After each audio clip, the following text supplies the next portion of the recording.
Hello, hi guys! Magandang hapon sa inyong lahat.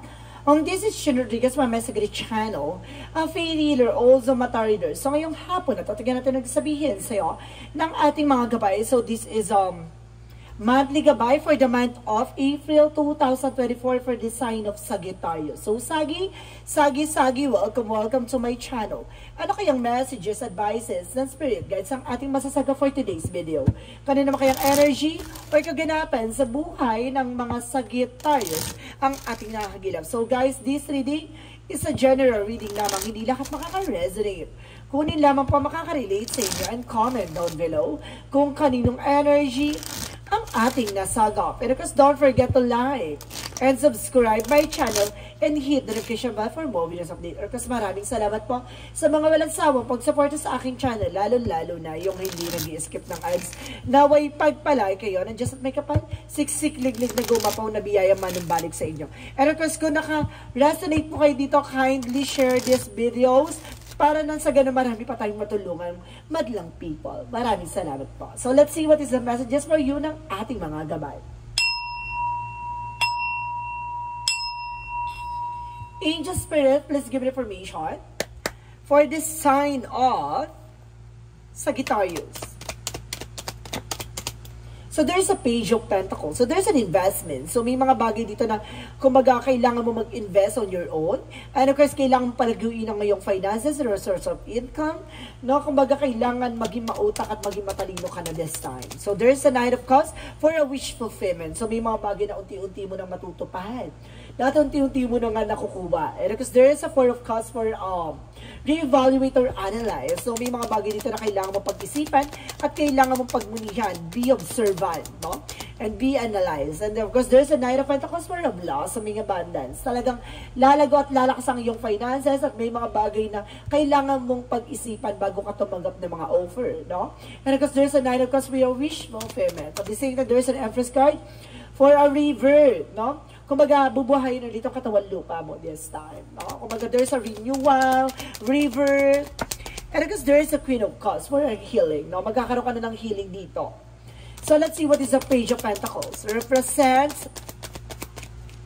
Page of Pentacles represents Judgment. So, there's a wake-up call, no? Kumbaga sinasabi dito, madam o sir, na there is an information na there's a pay attention. So, kailangan mo nang tumutok sa sarili mo at tumutok sa business or sa trabaho mo, no? Kumbaga, parang ginigising ka na sa katotohanan, no? And of course, there's a King of Wands by control. So, kaya kailangan mo kontrolin yung mga bagay-bagay sa paligid mo na, or even your emotions, no? Kailangan mataas ang ano mo dito na hindi ka basta-basta nagpapabudol o nagpapauto, no? Para na sa ganun matupad mo yung mga gusto mong gawin. And because there is a King of Cups for devoted to for the person, no? May mga tao dito na sumusuport at gumagabay sa'yo.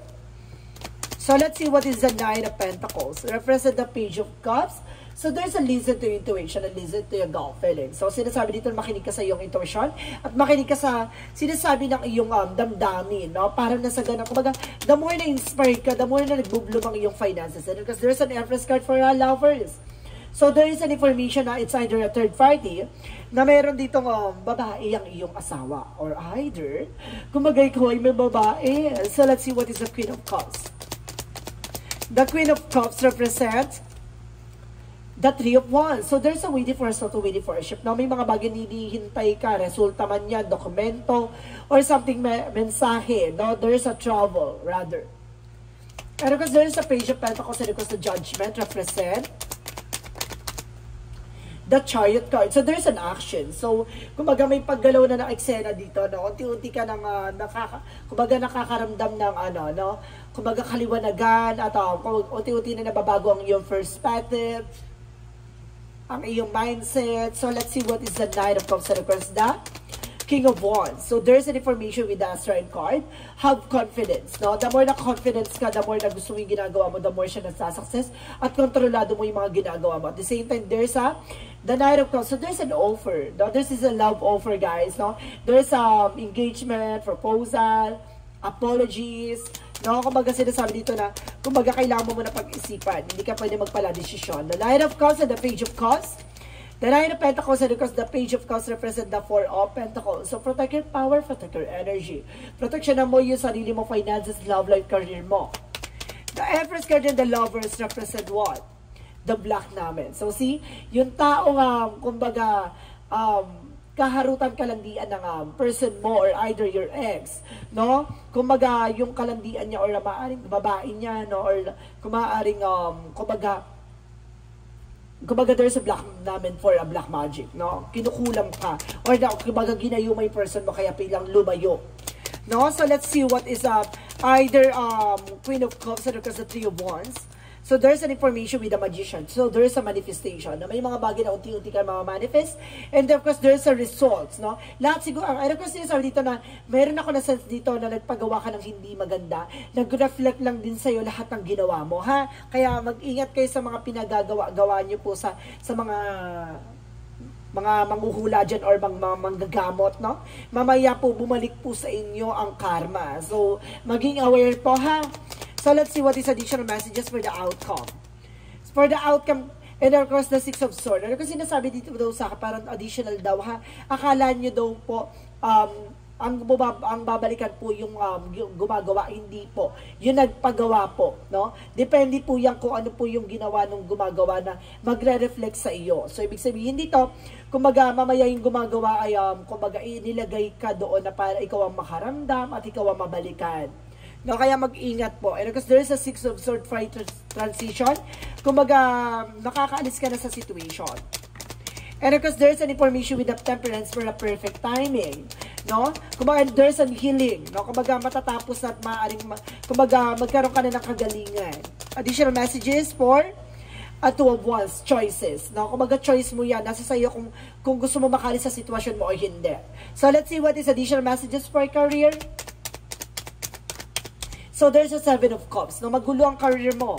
At because meron din ako nakitang side dito na there's a lot of opportunity coming in for you. And of course, the Ace of Sword represents the mental clarity and that there's a breakthrough. Magtatagumpay ka pagdating sa business, trabaho mo.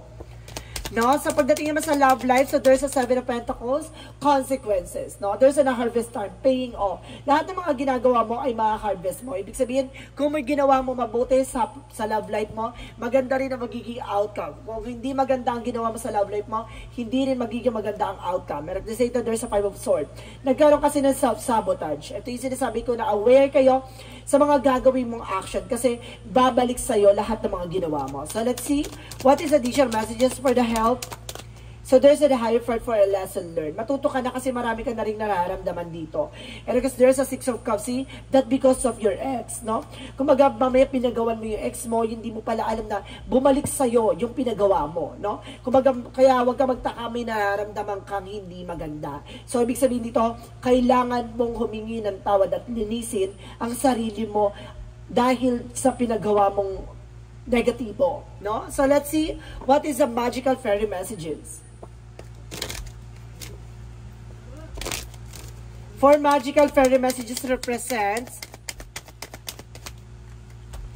dietary change. So, kailangan mo mag-diet, ha? And there's a winter. So, this is the moment ng masasagot na lahat ng mga dasal mo, no? This coming winter months. So, ibig sabihin, pagkatapos ng tag-init, no? Kumbaga, maaaring malapit na ang taglamig dyan or taglamig dyan sa lugar niyo. So, let's see what is the yin and yang oracle card. And there is a confusion, no? Kumbaga, magulo. Magulo ang sitwasyon mo ngayon. At the same time, there is a gift. And of course, celebration, abundance. So, magkakaroon ka din ng kasaganahan, no? On the other sides. And there's a memories, no? Meron talagang tungkol sa nakaraan, no? And there's a nurturer, no? Kumbaga kasi mahal mo at talagang minahal mo, no? So, let's see what is additional messages for synchronicities. For synchronicities messages for you. So, there's crystal vision. So, binibigyan ka ng matalas na intuitions. And there's a speaking truth, no? Kumbaga ngayon na masasabi mo na ang katotohanan, lahat ng mga gusto mong sabihin ay masasabi mo. And there's a community, no? Kumbaga, maaaring tutulungan ka ng mga nasa paligid mo or either, kumbaga, yung nag-cause ng kaguluhan sa'yo ay maaaring nasa paligid o kapitbahay mo. Maaaring kumbaga nakapagbitaw ka rin ng salita, no? Na nag-cause ng hindi magandang sitwasyon, no? Kumbaga naging real talk ka, kumbaga na itong tao na to, nasaktan mo deep inside. So yun, no? Ginawang ka ng hindi maganda, kinulam ka, or ginayumay person, or either pinaghiwalay kayo. Angel Spirit messages for problem solving, sa resolution, na masusolusyonan ang problema mo. At this time, at the same time, there's a winter for release. Dalawang beses na lumabas ang winter, so ibig sabihin, kumbaga makakaalis ka na sa situation, and there's a transition, and there's an obsidian by shielding yourself. At the same time, there's a healing. Magkakaroon ka na ng healing dito. So let's see what is Archangel Michael messages. Archangel Michael messages for positive thoughts create a positive result. Manatili kang positibo para maging maganda ang resulta ng mangyayari sa buhay mo. Ah, my goodness.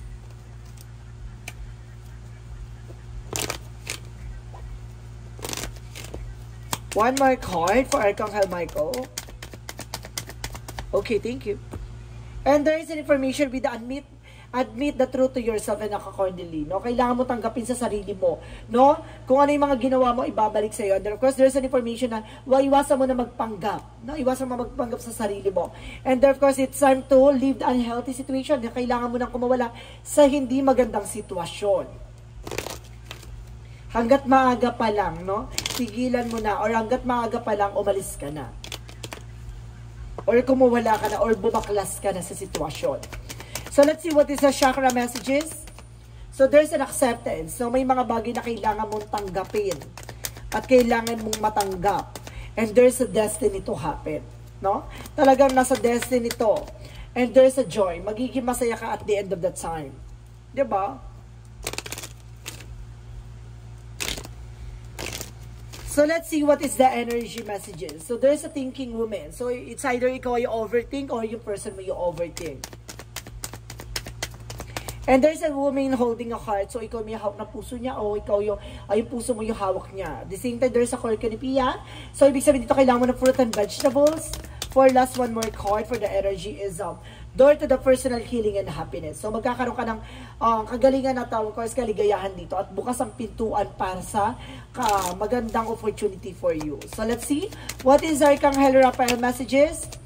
Diet is more important here. So, baka tumataba ka na kasi malaking factor talaga yung diet dito. Ha? Kasi may diet din dito. And kasi sinasabi dito, kailangan mo mag-diet. Kasi siguro, it's either, kumbaga, mabilis ka ng hingalin, or either, kumbaga, mayroon ng nararamdaman ka, baka ma-heat stroke ka or ma-heart attack ka or something. Mag-ingat ka sa mga kinakain mo, mag-diet ka na, umiwas ka na sa mga rice. And there's a career change na babaguhin yung career mo dito. And there's an information with the counseling, no? Makinig ka sa something advices ng ating angel spirit at makinig ka rin sa mga advices sa paligid mo. So let's see what is the Monsology. Monsology represents a balance, spiritual and practicality. So, kailangan mo maging balanse ha sa spiritual at practical. And there's the answer you need is coming. So, kumbaga ang kasagutan sa mga katanungan mo ay malapit nang matapos at makuha mo, no? So, let's see what is additional angel spirit. So, there's a balance. So, talaga sinasabi na kailangan mo maging balanse. At the same time, there's an envy. Alisin mo yung ego, pride. Kasi yun yung mga bagay na nagkukosay ng complication, no? There's a lot of challenges, no? Kaya wag mong sisihin din ang sarili mo minsan. Ganun talaga, there's an own uniqueness.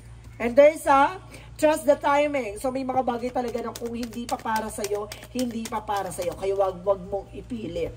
And there's an information with the Starkeeper. So there's a stay in your ground, no? Manatili ka sa kinatatayuan mo, manatili ka kung ano man ang meron ka. Romance angels represent what? And there is a very soon. So wag ka mag-alala. As soon as possible, magkakaroon ka ng love life, no? Madidiligan ka din. And of course, kumbaga, kikiligin ka din. And of course, there is an information with the stay optimistic about your love life. So, see, maging positibo ka pagdating sa love life. Hindi lahat ng tao lolokohin ka. At hindi lang lahat ng tao ay iiwan ka. No? Lagi positibo na, kumbaga yung mga tao makikilala mo ay iba na yung pagkatao niya sa taong dating minahal mo. No?